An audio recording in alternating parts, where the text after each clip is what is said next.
So I'd like you to come back with me, just for a few minutes, to a dark night in China, the night I met my husband. It was a city so long ago that it was still called Peking. So I went to a party. I sat down next to a stout middle-aged man with owl glasses and a bow tie.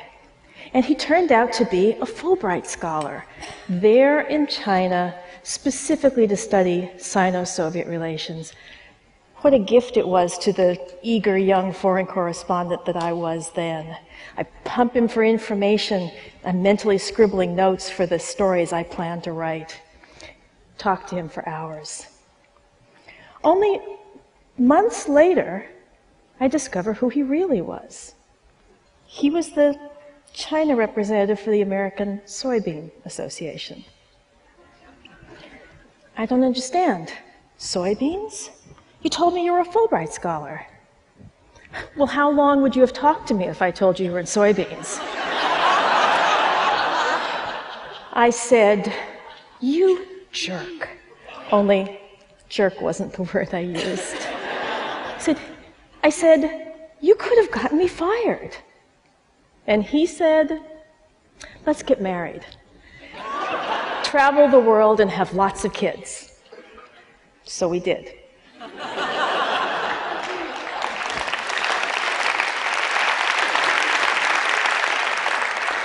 And what an alive man Terence Bryan Foley turned out to be. He was a Chinese scholar who later in his 60s got a PhD in Chinese history. He spoke 6 languages. He played 15 musical instruments. He was a licensed pilot. He had once been a San Francisco cable car operator. He was an expert in swine nutrition, dairy cattle, Dixieland jazz, film noir, and we did travel the country and the world. And we did have a lot of kids. We followed my job, and it seemed like there was nothing that we couldn't do. So when we found the cancer, it doesn't seem strange to us at all that without saying a word to each other, we believed that if we were smart enough and strong enough and brave enough, and we worked hard enough, we could keep him from dying ever. And for years, it seemed like we were succeeding. The surgeon emerged from the surgery. What did he say? He said what surgeons always say, we got it all. Then there was a setback when the pathologists looked at the kidney cancer closely. It turned out to be a rare, exceedingly aggressive type with a diagnosis that was almost universally fatal in several weeks at most. And yet, he did not die. Mysteriously, he lived on. He coached Little League for our son. He built a playhouse for our daughter. And meanwhile, I'm burying myself in the internet looking for specialists. I'm looking for a cure. So a year goes by before the cancer, as cancers do, reappears. And with it comes another death sentence, this time 9 months. So we try another treatment, aggressive, nasty. It makes him so sick he has to quit it, yet still he lives on. Then another year goes by, 2 years go by, more specialists. We take the kids to Italy, we take the kids to Australia. And then more years pass, and the cancer begins to grow. This time there's new treatments on the horizon. They're exotic, they're experimental. They're going to attack the cancer in new ways. So he enters a clinical trial, and it works. The cancer begins to shrink. And for the 3rd time, we've dodged death. So, now I ask you, how do I feel when the time finally comes and there's another dark night, sometime between midnight and 2 a.m., this time it's on the intensive care ward, when a 20-something resident that I've never met before tells me that Terence is dying, perhaps tonight. So what do I say when he says, "What do you want me to do?" There's another drug out there. It's newer. It's more powerful. He started it just 2 weeks ago.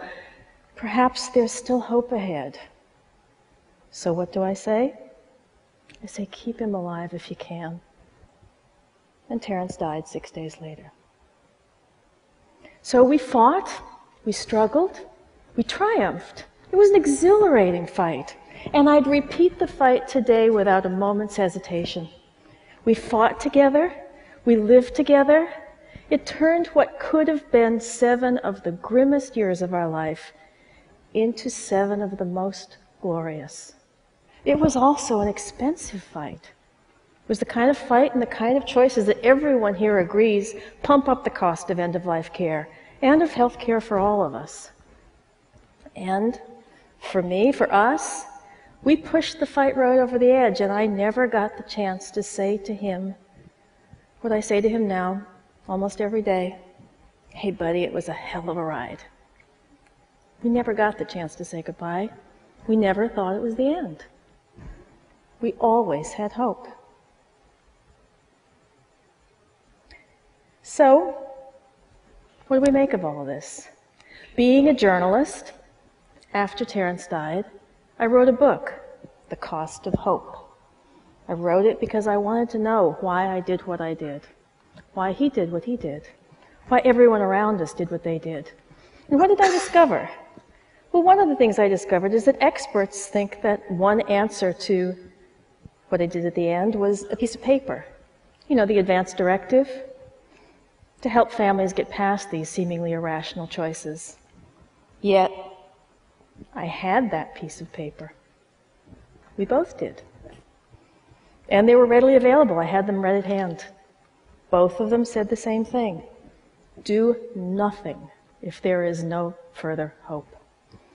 I knew Terence's wishes as clearly and as surely as I knew my own. Yet, we never got to know further hope. Even with that clear-cut paper in our hands, we just kept redefining hope. I believed I could keep him from dying. And I'd be embarrassed to say that if I hadn't seen so many people and have talked to so many people who have felt exactly the same way. Right up until days before his death, I felt strongly and powerfully, and you might say irrationally, that I could keep him from dying ever. Now, what do the experts call this? They say it's denial. It's a strong word, isn't it? Yet, I will tell you that denial isn't even close to a strong enough word to describe what those of us facing the death of our loved ones go through. And I hear the medical professionals say, well, we'd like to do such and such, but the family's in denial. The family won't listen to reason. They're in denial. How can they insist on this treatment at the end? It's so clear. Yet they're in denial. Now, I think this maybe isn't a very useful way of thinking. It's not just families either. The medical professionals, too. You out there, you're in denial, too. You want to help. You want to fix. You want to do. You've succeeded in everything you've done. And having a patient die, well, that must feel like failure. I saw it firsthand. Just days before Terence died, his oncologist said, tell Terence that better days are just ahead, days before he died. Yet, Ira Byock, the director of palliative medicine at Dartmouth, said, you know, the best doctor in the world has never succeeded in making anyone immortal. So, what the experts call denial, I call hope. And I'd like to borrow a phrase from my friends in software design.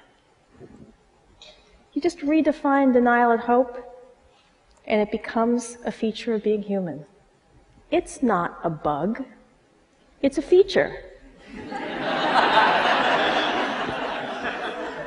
So we need to think more constructively about this very common, very profound, and very powerful human emotion. It's part of the human condition, and yet our system and our thinking isn't built to accommodate it. So Terence told me a story on that long ago night, and I believed it. Maybe I wanted to believe it. And during Terence's illness, we wanted to believe the story of our fight together too. Giving up the fight, for that's how it felt. It felt like giving up. Meant giving up not only his life, but also our story. Our story of us as fighters. The story of us as invincible. And for the doctors, the story of themselves as healers. So what do we need? Maybe we don't need a new piece of paper. Maybe we need a new story. Not a story about giving up the fight or of hopelessness, but rather a story of victory and triumph, of a valiant battle and eventually, a graceful retreat. A story that acknowledges that not even the greatest general defeats every foe, that no doctor has ever succeeded in making anyone immortal, and that no wife, no matter how hard she tried, has ever stopped even the bravest, wittiest, and most maddeningly lovable husband from dying when it was his time to go. People did mention hospice, but I wouldn't listen. Hospice was for people who were dying, and Terence wasn't dying. As a result, he spent just 4 days in hospice, which I'm sure, as you all know, is a pretty typical outcome. And we never said goodbye because we were unprepared for the end. We have a noble path to curing the disease, patients and doctors alike. But there doesn't seem to be a noble path to dying. Dying is seen as failing. And we had a heroic narrative for fighting together, but we didn't have a heroic narrative for letting go. So maybe we need a narrative for acknowledging the end and for saying goodbye. And maybe our new story will be about a hero's fight and a hero's goodbye.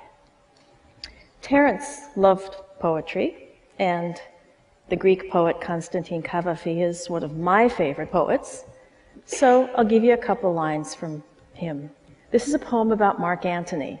You know Mark Antony, the conqueror here, Cleopatra's guy? Actually, one of Cleopatra's guys. And you know, he's been a pretty good general. He's won all the fights. He's eluded all the people who are out to get him. And yet, this time, finally, he's come to the city of Alexandria and realized he's lost. The people are leaving, they're playing their instruments, they're singing, and suddenly he knows he's been defeated. And he suddenly knows he's been deserted by the gods, and it's time to let go. And the poet tells him what to do. He tells him how to say a noble goodbye, a goodbye that's fit for a hero. As if long prepared, as if courageous, as it becomes you who were worthy of such a city, approach the window with a firm step, and with emotion, but not with the entreaties or the complaints of a coward. As a last enjoyment, listen to the sounds, the exquisite instruments of the musical troops, and bid her farewell, the Alexandria you're losing. That's a goodbye for a man who was larger than life, a goodbye for a man for whom anything, well, almost anything, was possible. A goodbye for a man who kept hope alive. And isn't that what we're missing? How can we learn that people's decisions about their loved ones are often based strongly, powerfully, many times irrationally, on the slimmest of hopes? The overwhelming presence of hope isn't denial. It's part of our DNA as humans. And maybe it's time our healthcare system, doctors, patients, insurance companies, us, started accounting for the power of that hope. Hope isn't a bug. It's a feature. Thank you.